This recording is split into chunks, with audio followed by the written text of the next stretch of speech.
Hey guys, in this video, I'll show you how you can go ahead and unlock 60 FPS on Fortnite Mobile. So if you're basically stuck at 30 FPS, let me go ahead and show you. If I scroll down here, I'll show you if I click on show FPS, right?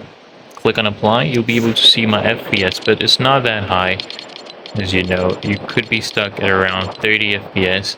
So the way you can go ahead and solve that is by making sure first of course that your device actually meets the requirements, okay, of being able to provide 60 FPS in the first place. As you can see, mine right here, the max right now is 30 FPS.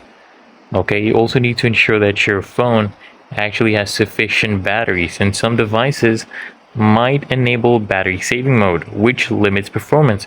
So you can go ahead and try turning off your battery saving mode and coming back.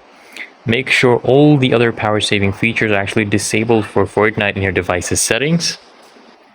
Then you can go ahead and try again if your device actually supports it. So I hope this guide provided value to you, and if it did, consider smashing that like button as well as subscribing to frequently asked questions, and I'll see you guys in the next one.